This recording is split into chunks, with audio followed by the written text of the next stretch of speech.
welcome back to Wildfire Tribe. Normally we actually record down by the river and we try and pick up some outside noises, some birds, etc., and fish jumping out of the river. But today we're inside in our studio and we're doing a first for us at the beginning of this year.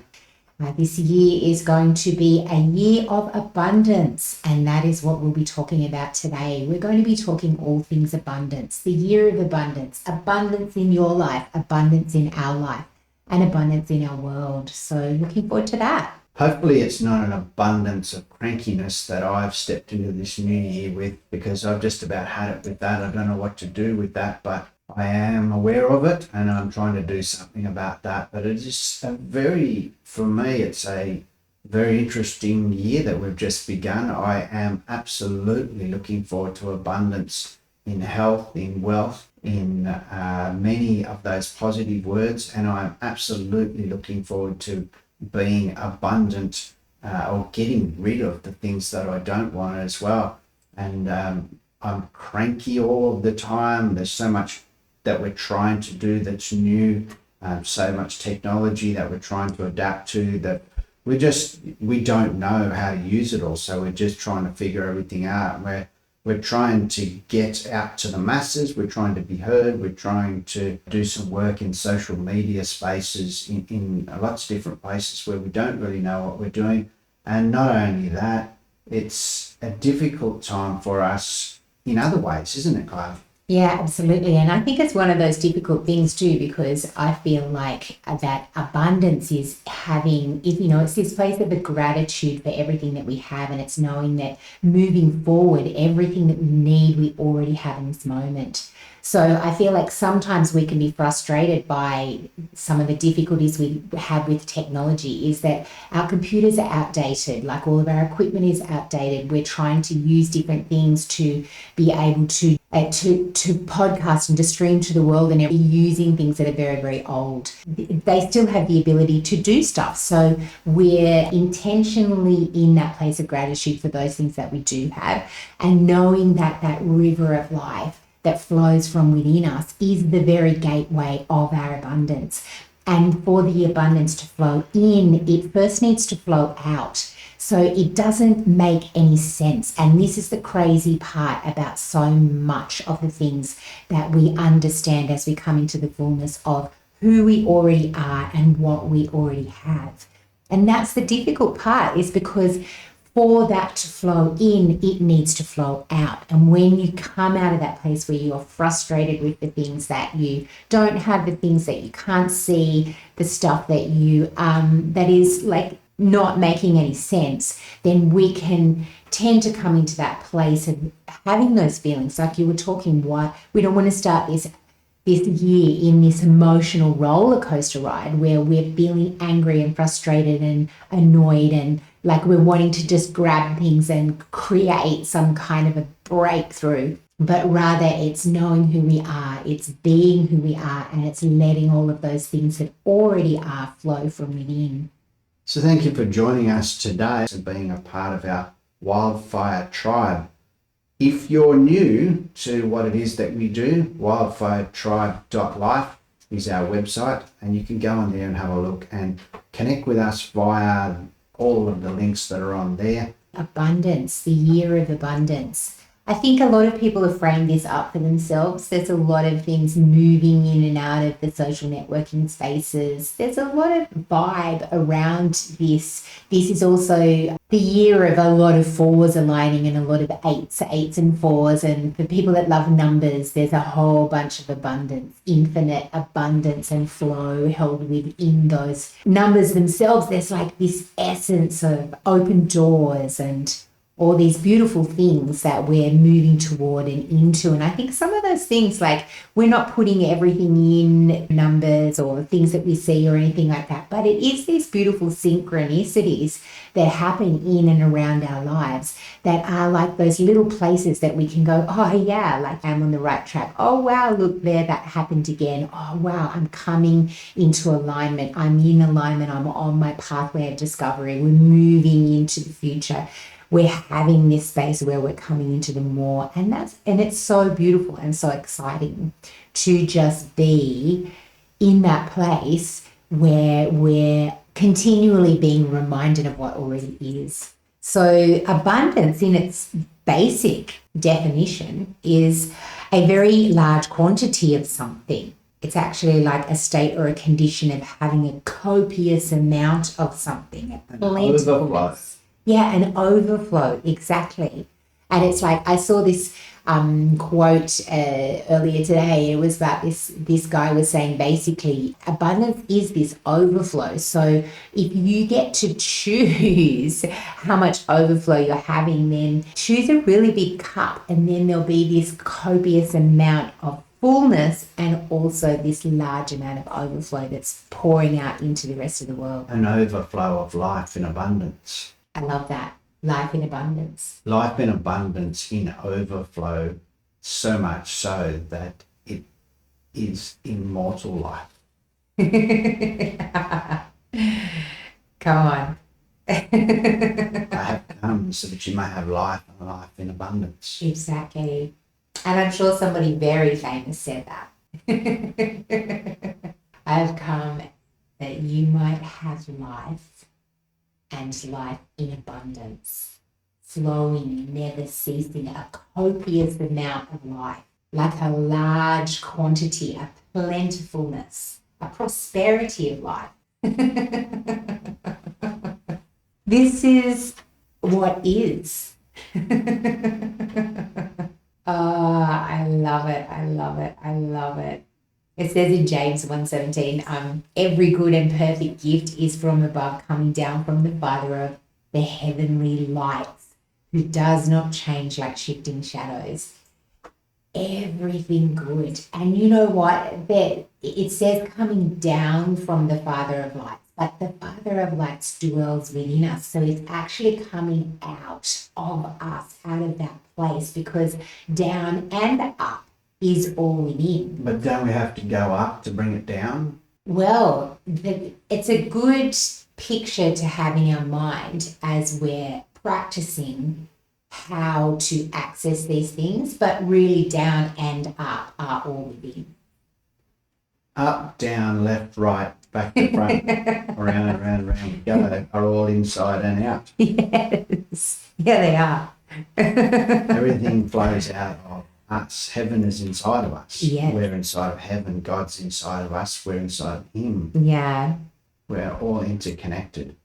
Yes, we are. So there really is an abundance flowing in and out of us all at the same time. Exactly. There's nothing that we have to do. There's nowhere that we have to go. There's no stepping in or stepping aside or stepping up into heaven to bring something down. That's right. Like abundance is a state of being. It's this place of being and knowing. But I think often we experience this place where we have the opposite of that, which is lack. And lack is also a state of being. It's this place where we become the victim of our circumstances. It's the place where we can't see past the things that we don't have. And when we come into abundance, it's this place of taking ownership for our life. It's this place of understanding who we already are. It's this place of walking into the fullness of what already is.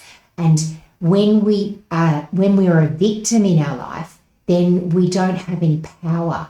And I think to step into your power, you need to let go of all the things that you don't have, all the stuff that happened to you, all the things that aren't, all the things that people should be saying but aren't saying, all the people that don't recognize you or see you, all of these things that are lacking. We need to let go of that completely, because lack is the opposite of abundance. And whilst ever we are operating and resonating at a frequency of lack, then abundance won't be there. So abundance just doesn't exist in the same space. No, it doesn't. As lack. It doesn't. It can't. So you can't bring abundance forward to yourself when you're sitting in a place of lack. Exactly. Because they don't coexist. They don't coexist. So you have to be functioning in a place of gratitude, a place of gratitude for the abundance that you already have to attract more abundance to you.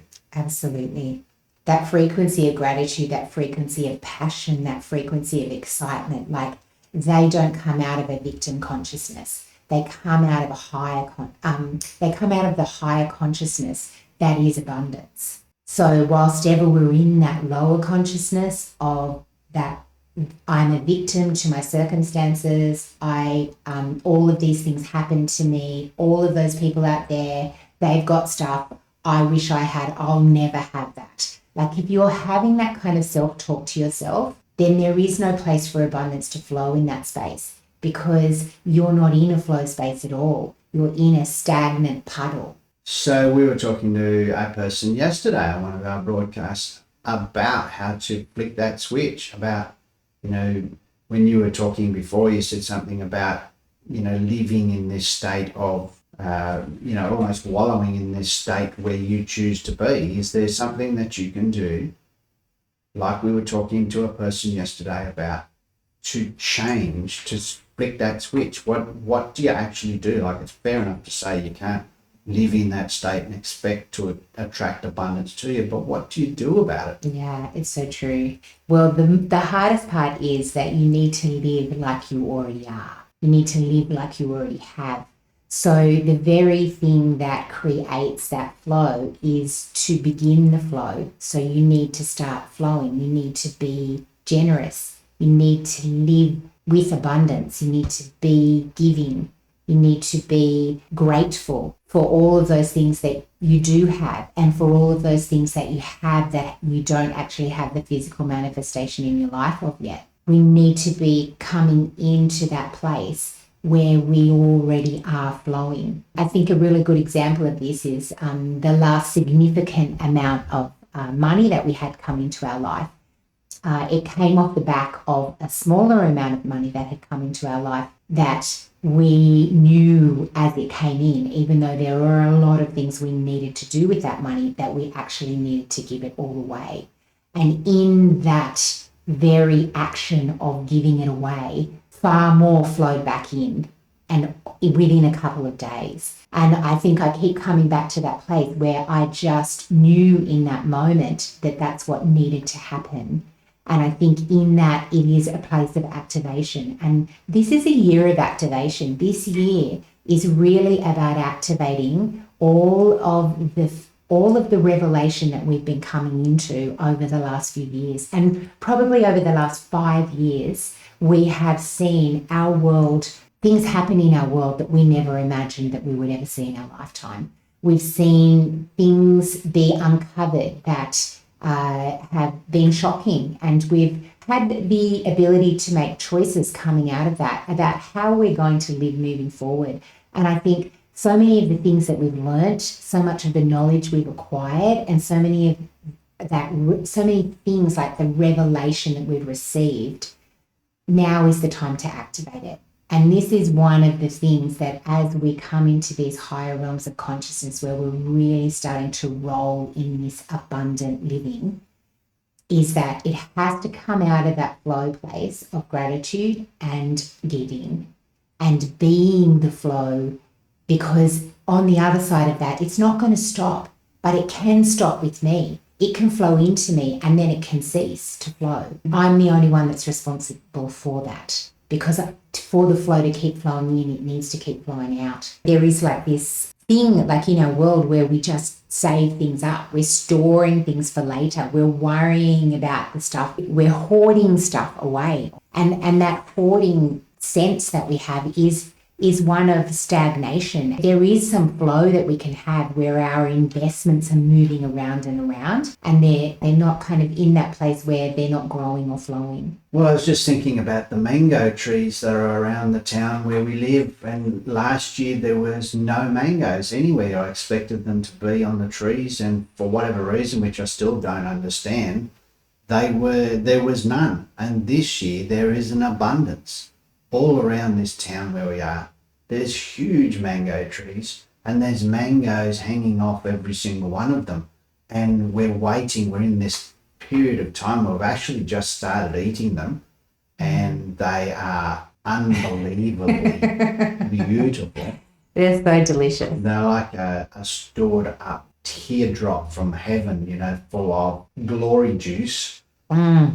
They're so good. They're in the fridge right now as I speak. There's There's 3 massive ones in the fridge getting nice and cold for us to get into later on. But I was thinking about the mangoes around the town where we are, and as everybody's waiting for them to be ready, you can see people around town looking up at the trees, and they've got various poles. We've got a pole with a hook on the end so we can reach up to the high ones and get the ones that we want to get, that little the sun-kissed ones with the little bit of orange on them where they've changed from that green colour. It sort of is a sign that they're nearly ready. They're the ones that you want to get. And as you look around town and you see other people looking up at the trees, there's this, oh no, we're not going to be able to get as many as we thought we were going to get because everybody's thinking the same thing.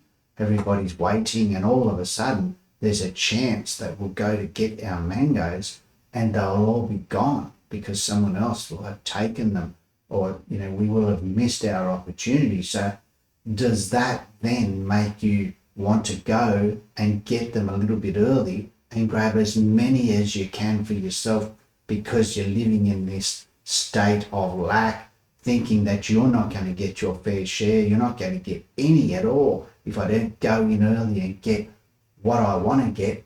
Then, and also at the same time as thinking like that, there's no consideration for other people. There's no consideration that there's other people in this town that are also looking up at the tree and waiting, and everybody's kind of just waiting for the right time. Can I do something in my thinking that flicks a switch that tells me that all is well and all shall be well, Sean? Like it converts right through to the mangoes on the tree.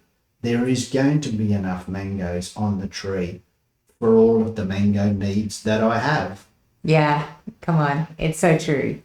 And can we find that place where we're so grateful for the abundance of these beautiful mangoes, and we're also excited for everybody else to have these mangoes flow into their lives as well. And I think that gratitude that we have, it also flows into a gratefulness and just a wonder and an excitement for each other's lives moving forward. It's moving out of this place that we've been in where there's a whole bunch of hustle and competition, where we're coming out onto this. It's not even a playing field anymore, like in the sense that we used to think of a playing field like this place of competition, but it's a playing field as in where you go out to play as little kids together, where we're exploring this great new land of adventure, and we're understanding that it's better together. It's better to walk into the wonder with others than it is to try and do it alone. And I think that's one of the difficult parts too for coming into these places of greater levels of abundance that we're walking into, is that there is this sense that, oh no, if I partner with other people or if I do this with others, then I'm going to have to share. But I'm trying to build this big life for myself. So how do we make that work? Because each one of us has things that actually can enhance the others' ideas and each other's visions and each other's dreams that we're pressing into. So when we find a way where we can work together in this beautiful oneness, then there's also this beautiful space of being able to share the victory together as well, and to know that we got there together. And I think that anyone that is got themselves into some kind of place where we look and see from the outside, wow, those guys have an abundant life. They haven't done that alone, because there's always been someone there doing something else that is helping, that we're helping one another to get there. The abundant life that people see from the outside, even though it looks and feels to you like you don't live in abundance. We've had that many times where people have said to us, I want to have what you have. And that has happened to us many times when we've actually felt like we're living in a state of lack, where we don't, there's things that we're missing. Thankfully, our health is very good. Our health is good most of the time. Our lack comes in other places usually, and we've had many times where we've had a lack of finances, and in those times it's really interesting when people say to you, oh, if only I could have what you have, yet you feel like you don't have what you want to have. It's like, oh, I'm living in a state of lack myself, yet you see abundance on me. Yeah, that's right. And I think our journey of the last 5 or 10 years especially has been that inner abundant journey. It's been coming into that place where we've been creating these layers, these foundational layers of intimacy in relationship with our creator.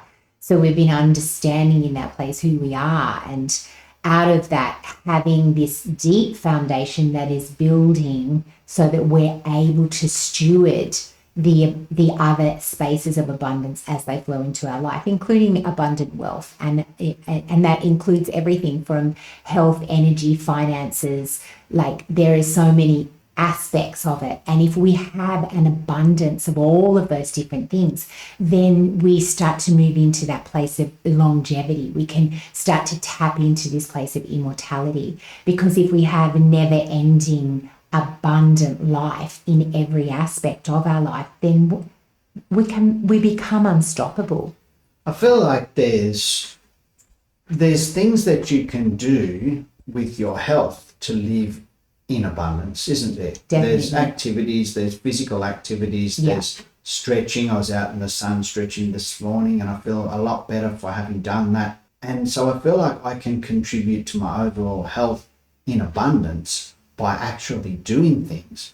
But then there's this line that seems to be in my mind, at least, where it seems like God is in control of the bigger picture. He's the sovereign God. He is the God that can make or break things, or, so if there's to be a period of time in your life where some sickness or, comes into your body, and you've done all that you can do to keep yourself healthy in the meantime, well, is that not the same when it comes to financial abundance? There's lots of things that you can do to live in financial abundance, to have the jobs that are around town, the jobs that you can apply for, the jobs that you are actually doing right now, put you in a place of abundance. You're not in a place of lack because you have an income, you have less expenses than your income, you're able to save money. But at any time in my thinking, there's this God that's above all, that can at any time just change the circumstances. Yeah, that's right. And there are so many things that happen that are seemingly beyond our control. So what do you do then if your abundant finances that you've saved up all your life for, a sovereign God who knows better than you, knows what it is that you need in your life, decides that you're not allowed to have those finances anymore? But whatever language you want to put around that. Then but what is do you that do about God that? deciding, or is that just the lack of people understanding their power, and therefore things happening in our world that come crashing down, and it's not God going, okay, that's it, all these bad things are going to happen now? But it's actually like, people don't realize that we have this energy, frequency and vibration that can actually change matter, that we actually have power within us, because we carry the power to do all the things that Jesus did, and greater things than these, that we just have been we've been asleep to who we are. So I think that sometimes, yes, there are these things that happen that seem to be way out of our control, and there are things that are sovereign in the unfolding of eternity. But I do think there's way more things in our world that we can do something about if enough of us realize who we are. And that's that Chris Blackaby discussion that I've heard him have.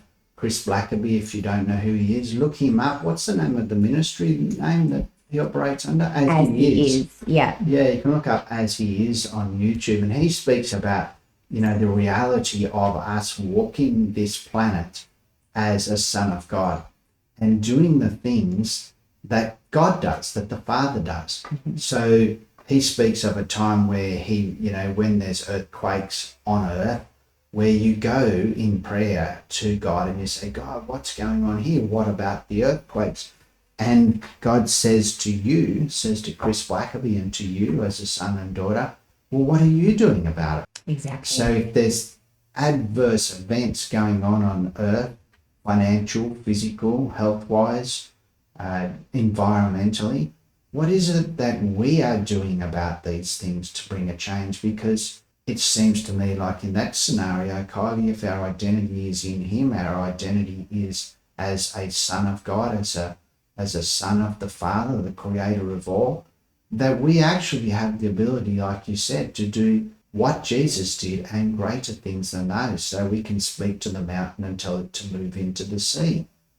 Why are we not doing these things then? Exactly. And I think that just comes back to that. The teaching that we've sat under, the different ways of believing things that, and the way that we've been led to understand, because so much of what we know about God is actually learnt through somebody else's interpretation of scripture or somebody else's understanding of spirituality. Then we listen to people who know, they've been taught so much, they become professors in these different spaces, or doctors, and a doctor of theology, and you can actually be that and not necessarily even have a real relationship with God. You can just know everything about him. Then where is this place where we come in to know the person of God, or to know our creator in a way that we can come alive with and understand who we are? That these things are actually not just facts to be known and then, Bible verses to be quoted or understandings to have, but they're actually realities to live. I feel like for me, I need to go right back to the very beginning. Back to the very beginning, a very good place to start. So back to the very beginning for me and for you, if you recall that time where you were reminded about who you already were, that creator impact moment, that saved moment, that there's lots of different language around that moment, that awakening, that epiphany, that love gate opening where you just felt like the creator of all impacted your existence and showed you that he loved you. And I feel like I need to go back there all of the time, to go back there to learn, to start again, to remember what it felt like back there, because that is the place that I need to function in all of the time, so that my gratitude for being where I am right now today flows out of that place of that realization that he loves me, that he created me in the first place, and that he woke me up to that realization. And it happens to all of us at different times in different ways.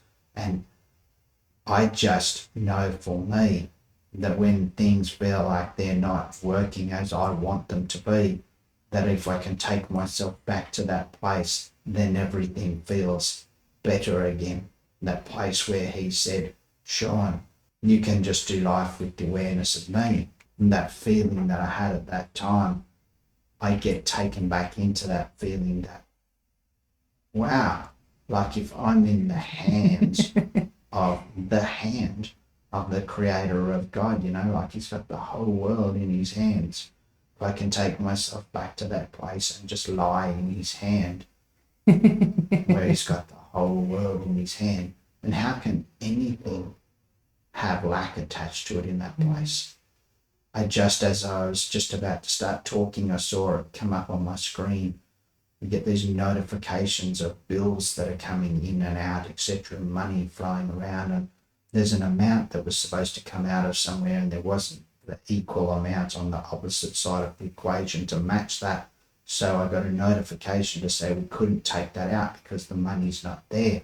And concentrating on those things that pop up on your screen, those things that pop up in your mind, can add up to be just too much. It just feels like it's just all too much. It doesn't make sense. And then as I think about all of those things popping up on those notifications, it puts me into that state of lack, puts me into that state of believing that things are not going to change, they're not going to get better, that I'm going to have to do something radical about this to change it. But then I can take myself back to that space of remembering that he's got me in his hand. I'm just lying in the palm of his hand with the rest of creation, not just other people, not just the earth, but all the planets and galaxies, and all of the heavens are in his hand, which is where I am. And all of that is inside of me. So how can anything, including a $10.36 bill that I don't have $10.36 to pay, how can that equate to anything other than abundance? Absolutely. Yeah. It says in Romans 8, He has always known us face to face and engineered us upon the mirror horizons of His faith to be jointly fashioned in the same mold and image of His Son. We see the authentic person of our lives preserved in the incarnate one. He is the firstborn from the same womb that reveals our Genesis. It's like that place of just sitting in His hand and understanding that we are His sons and daughters out of that same Genesis of being the fullness of everything. He's got the whole world in His hands. He's got the whole world in His hands. He's got the whole wide world in His hands. He's got the whole world in His hands. Remember the other day we were walking down the street, the main street of the town where we live in, and we were just going for a walk, and we were hopeful that we would be able to have a cup of coffee at one of the cafes. And as we come to the first cafe, I said, well, we'll keep on going. We'll go to this other one and we'll have a coffee there unless somebody buys us a coffee here at this first one. And as we approached the first one, a friend of ours said, oh, I just bought you guys a coffee. It was so crazy. And we were actually going to have a coffee at another coffee shop with a coffee voucher that somebody else had given us as well as a beautiful gift. And yeah, so that was pretty crazy. Double abundance. Double abundance. Heading towards having a coffee that somebody else had given us a gift voucher for doing nothing except for just being ourselves. And then actually being pulled up in the street by someone else to say, no, you can't have access to that abundance further down the road because I have an abundant overflow for you today and I have already bought you your coffee today. Yeah, that is so cool. Did we manifest that coffee through our friend? Well, I certainly think that we were holding that space with loving intention that something potentially will open up there. So when we're walking down the street, moping, believing that we can't afford to have a coffee anywhere and that our day is going to be miserable, is it likely that anybody's going to step out and go, I bought you a coffee because I want to have miserable people around me? I don't think so, because I certainly can see that those lower vibrational frequencies is something that people who are in abundant flow aren't attracted toward. It's difficult work, isn't it, being around the mope? Oh, definitely. It's very hard. You should know. Well, you said that when you looked straight at me and just went, yes, I live with that. You're the one that started off saying that you're a bit grumpy sometimes. Well, not sometimes. I think it's pretty much a natural state for some reason, and I'm still trying to figure out what to do with it. But that's a work of a lifetime for me, and I'm aware of it, and I'm working it all out, and if that's your story, or if there's something in your life that you just cannot seem to shake, something that you're aware of that you wish wasn't a part of your personality, or your automatic reaction to something that goes a little bit wrong, then just know you're not alone. There are other people that call themselves beyond human people, such as myself. After listening to Justin Abraham and reading his book Beyond Human, and whenever you listen and you read things like that, you just go, yeah, I am beyond human. I don't have to sit underneath any of that stuff, that grumpiness that seems to be attached to me. And then you close the book, or you turn the podcast off, or you wake up the next day and it seems to be there again. It is pretty funny how there does seem to be those frequencies that just like hanging out with us. But, having said all of that too, you are amazing. Like you've come so far in your journey of like. You've come so far in your journey along the road of life. life. You have.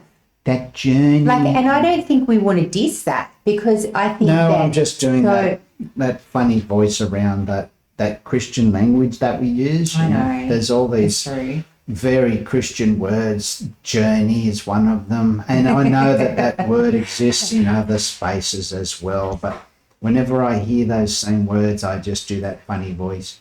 And it's part of my grumpiness. And you know what? So much of our lack of abundance, or so much of the lack of abundance in people's lives, comes straight out of the limiting belief that we have about ourselves. And I think that's been part of the thing that you've overcome, that you've come into this beautiful place of like learning to love who you are, loving yourself, feeling valued, like you have something valuable to offer the world.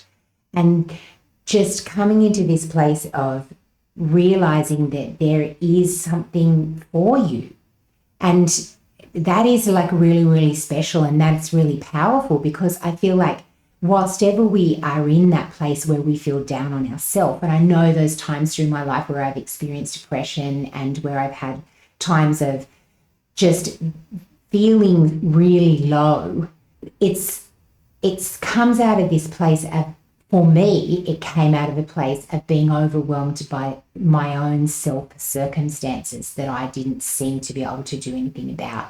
And then I would become overwhelmed by all the things that I couldn't do, all the things that I hadn't done, all the opportunities that I missed, all of the things that didn't come my way, and then all the things I was seemingly powerless to do anything about. And then you can be in this place that all of a sudden you realize every thought that I have is a bad thought about myself. And then that is such a place of, and then I become a victim to my circumstances in that place. And once again, once we start tapping into that victim place, then we start coming back into that place of lack, where I lack things because these things happened to me, or because I had this inability to do anything about it. And all of those things might be very true, but they don't have to stay powerful in my life, because I'm more powerful than the things that have happened to me.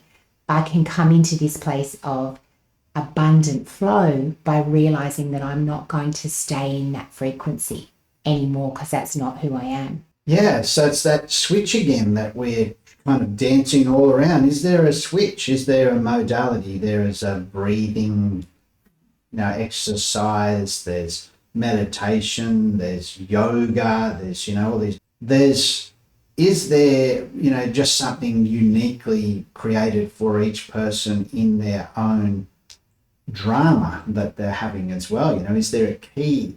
Is there a different key to unlock the mysteries contained within, the flicking of the switch? Or should it just be as easy as saying, that is it, that is done, I'm done with that miserableness, I'm not functioning in that space, I am elevating myself to a different frequency?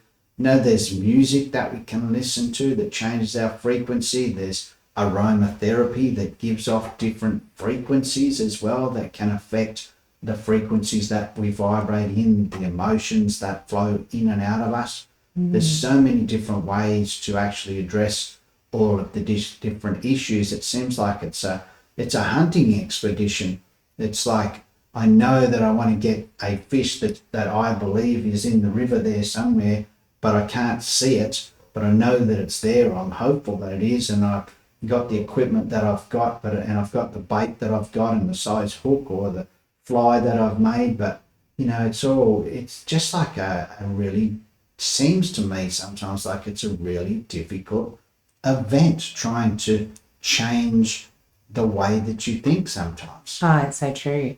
I know. It just really does seem like psychology, psychiatrists, medications, pharmaceutical medications versus natural ones, homeopathy. There's so many different variations that, and it's interesting to me as I read various ways to diet these days too. There's people living off meat, just meat. There's people who say that that's ludicrous. There's people who live off just green vegetables. There's people that are vegetarian, vegan. Everybody's got different answers for different issues that the world seems to have. Yeah. And perhaps each one of us has a unique answer for our body, because there's also places within the world where there are different things that we can grow. So if I'm going to be living in the top of Russia somewhere where it basically just snows all the time, it's probably, being a fruitarian, it may not be the best choice of thing to be there, because Probably should be a breatharian. yeah, a breatharian, or maybe they've got lots of yaks or something there, so I could go on the meat diet. But Well, I know that one guy that I've met online, Michael Fergie. He's basically a breatharian. He eats twice a month. yeah, it's pretty amazing. Twice a month, 2 meals a month. And he is out of control, physically magnificent. It's pretty like wild. Muscly, bright eyes. Just, he's growing his hair back. He's actually bypassing the need for sleep by not eating as much. And he's a physically extremely strong looking man. He runs, he does, like, he's not weak and white and pale, lying on the ground, whinging, wishing he could eat. He's actually living a life of abundant health by not eating in the way that a lot of us think we need to. Yeah, it's amazing. I think it's absolutely phenomenal that people are discovering these truths about us and the way that the capacity that our body has to function in certain ways. And he would be the first person to say that it's not necessarily for everyone, and he's not trying to get you or me or anybody else to live exactly the way that he does. He's just sharing his life with others, and you can make your own decisions, your own judgment as to whether you want to learn how it is that he's learnt the things that he's learnt or not, and I love that. I love that that's the space that we also function in, that every conversation that we have, and this is one of the main things that we do, is that we creatively talk out life as we go. We scoop up his creation and share it with the rest of the world. Exactly. But at no time do I ever want to come across as somebody who's telling you exactly how to live your life, because I think that our lives are created uniquely for us to have unique ways of walking them out as well, including whether or not you just eat meat or you live off broccoli or banana or something. Or if I do, if I just live off coffee and cigarettes, and then I try and tell you that that's the way that you should live, it's ludicrous. You get to choose. We all get to choose. And by the way, coffee and cigarettes, I think at some stages of my life, I pretty much have lived off coffee and cigarettes. Yeah, I think it's one of those things too, that we are creators. All of us are creators, because we all have within us our Father who is the creator. And I think that when we realize that when you couple your creativity with this drive to take action, then that is where we start to come into a place of living the reality of our dreams. And it's like the guy that you were just talking about. What's his name again? Michael Fergie. Yeah, Michael Fergie. Fergy is his surname. So Michael, not only has he had this concept or this idea that this could be a way that you could function, but he's taken action on that. And then now he's starting to see the abundant flow of those decisions in that space that he's making. He's starting to see his body come into spaces that defy logic, that defy what we are, the recommendations of our world about how to care for ourselves. And I think there are within each of us different ways of pressing forward into life. We can be thinking, wow, like that would be a good idea, or this would be a good idea, but it actually takes a boldness and a drive, a certain energy behind that to actually bring it into a place where it becomes abundance. And the interesting part of that too is that when you talk about abundance in his life and his health, etc., it's not limited to just that. And I know that as you look into somebody's life from the outside, you can't actually know the full complexity of what is going on in their life.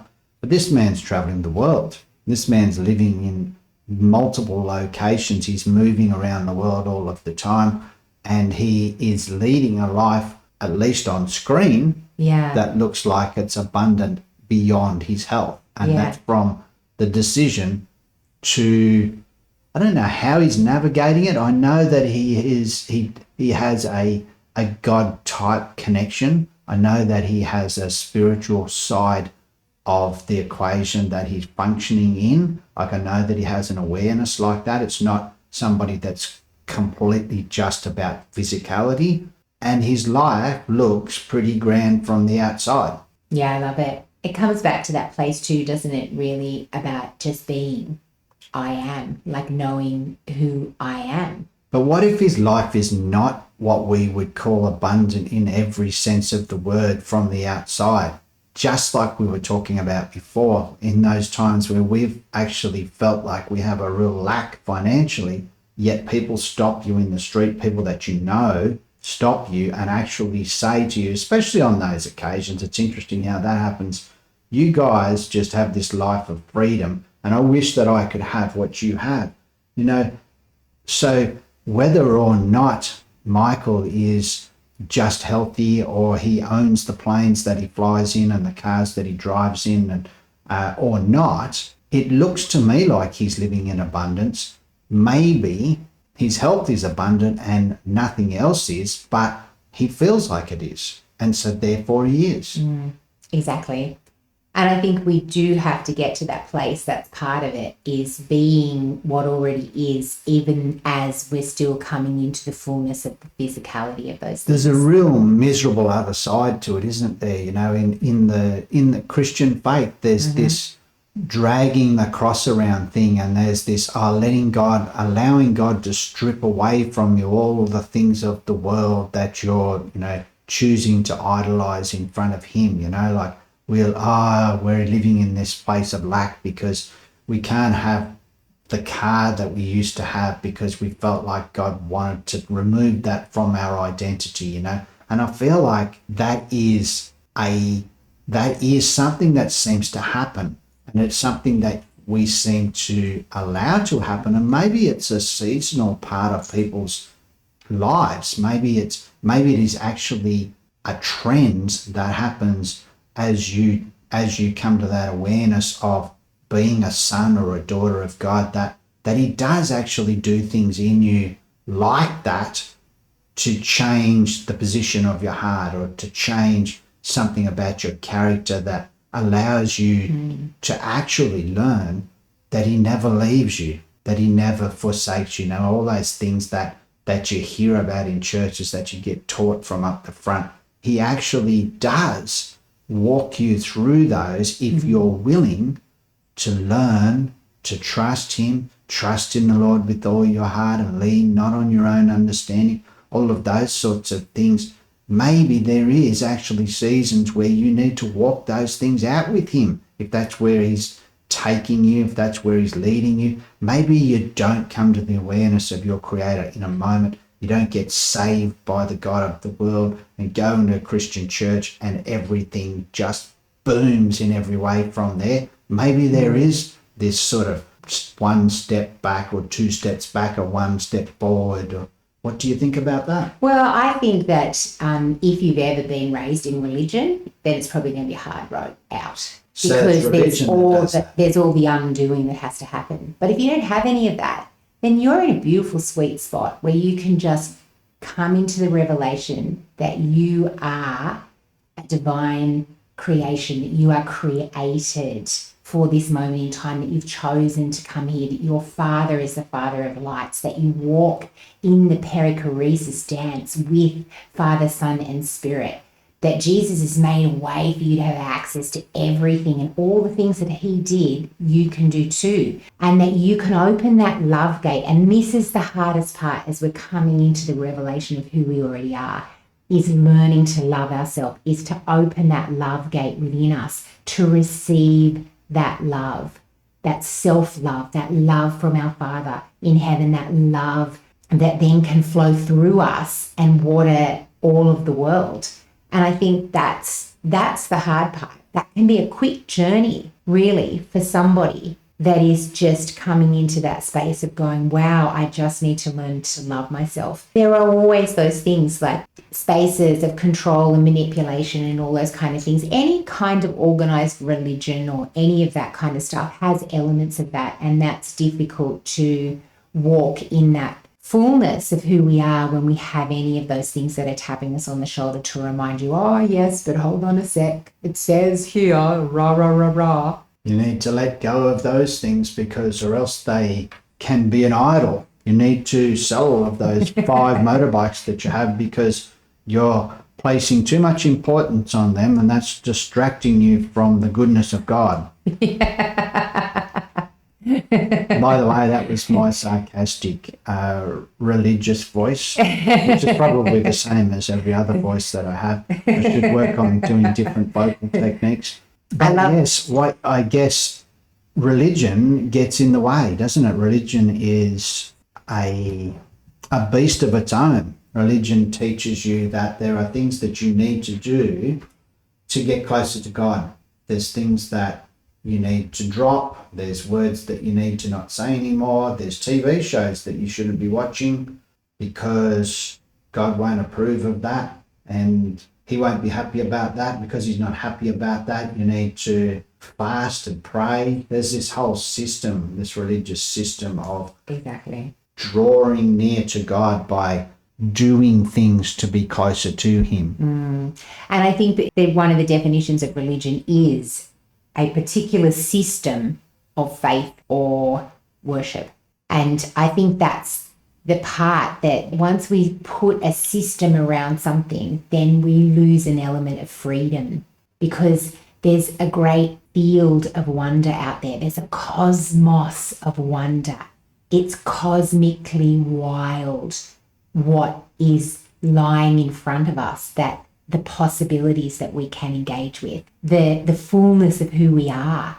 And that person can get trampled on in that space of trying to squeeze ourselves into a belief system, into a faith system, into an understanding of that might be great for some people, but not for all people. So we can sidestep religion and just have a relationship with our Creator instead. Is that what you're saying?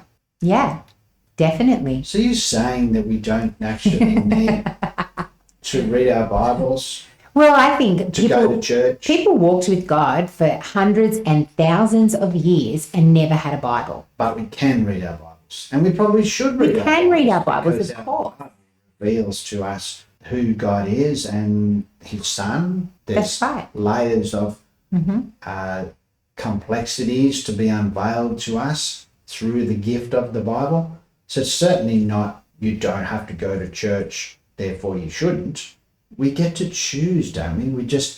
I guess we're talking today, or we've just sort of merged off into a subject about religion, and it's an awareness for people that have been in the church scene or have grown up in Christian schools or gone to Sunday school, have grown up in a family where, you have to behave yourself because God's watching. So that's where we're sort of veered off into that conversation around religion.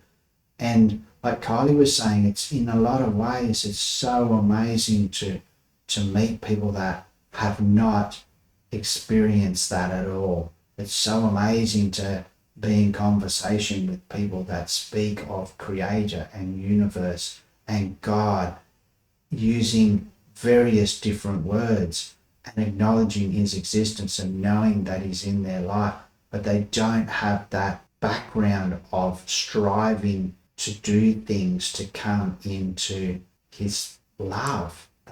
There's nothing to be done. There's nothing that you have to do. So that is your existence. That's where you've come from. We celebrate you. At no time do we ever want you to feel like you need to go to church to get some of that stuff into you. We celebrate the fact that you've sidestepped that altogether. So this is from Philippians, and it says, I am not defined by abuse or abundance. It might be a different day and a different place, but the secret remains the same. Whether I'm facing a feast or a fast, fountain or a famine. In every situation, I am strong in the one who empowers me from within to be who I am. I am strong. I am invincible. I am woman. Yeah, I couldn't sing that bit. But I love that last part. In every situation, I am strong in the one who empowers me from within. So we are all empowered from within to be who I am. I love that. And that actually empowers you right where you are, that you're right where you are in this moment. Anything's possible in front of you. And also you have everything that you need to walk in this place where you are. You don't need to be overwhelmed by those circumstances because you're empowered from within to be who you are.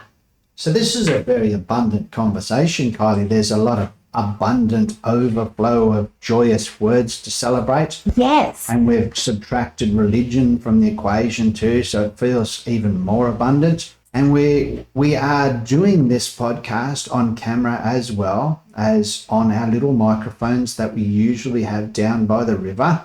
And we're heading towards the end of the time where the podcast will actually cease, but the live stream on camera will continue. So is there anything abundant that you want to speak about before we cut to the next part? So Kylie, before we head off to the Twitch space and leave behind the podcast space, is there something of abundance that you want to share? There is one thing that I want to share about abundance, and I would like to say thank you to you, the listener, for supporting us via Patreon. Yeah, absolutely. Yeah, I'm so grateful for all of those who support us through Patreon, and we're looking forward to many more people joining us on Patreon this year as we're diving into live Zooming with our tribe.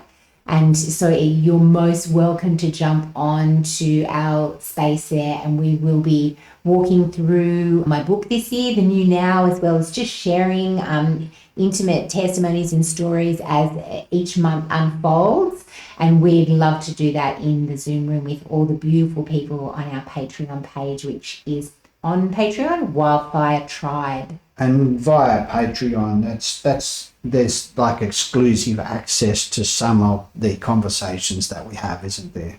Yeah, you get early access to the podcast recordings and things like that too. And we post messages and stuff on there. So thank you for those of you that do support us already, and we look forward to more of that abundant overflow into our lives as we return that back to you via scooping up his creation and sharing it with you. Yeah, absolutely. I just wanted to finish with our beautiful abundant talk just with some Eckhart Tolle, and he says, whatever you feel the world is withholding from you, you already have this. We just need to let it out. It comes back to that place that we started talking about it in the beginning, all those things that we have within ourselves already, that it's just untapping that place. It's actually flowing from within us and activating in our actuality the things that we are seeking to come toward us. So that's just one of those amazing things we can be activating. So whatever it is that we're striving towards is already done. Yeah.